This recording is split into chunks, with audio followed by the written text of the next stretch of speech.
Welcome back to another interesting tutorial about CorelDraw tips and tricks. And in today's video, I'm going to show you on how to export your CorelDraw logo without background in CorelDraw. Let me show you how.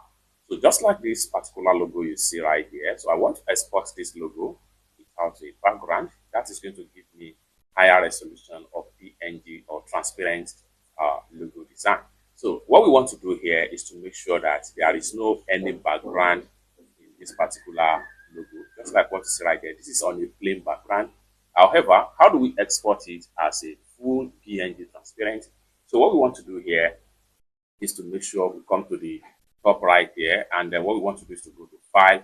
Then from File, next thing we want to do is to go ahead and click on Export, or you press Ctrl+E on your keyboard. So click on Export, and this is going to pump up right here. Then go ahead and choose your file format.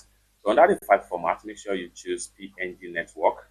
The next thing you want to do is to go ahead and choose your file destination. So I'm going to save it on my desktop. The next thing I'm going to do is to come down below right here, click on Export.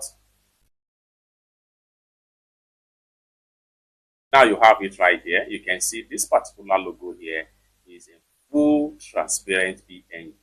So next thing we want to do here is to go ahead and then we can adjust the resolution of the bitrate we want. As for me here, I'm satisfied with the 24-bit, and then the color here, RGB. You can decide to choose any other color of your choice. So once you are getting to this stage, next thing you want to do is to go ahead and hit on OK. And once you export the logo, it's going to give you full transparent background.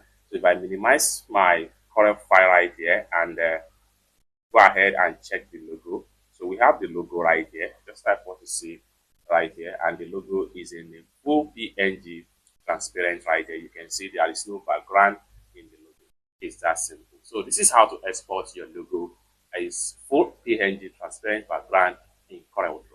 For more tutorial tips and tricks on how best to use CorelDraw software, consider to subscribe.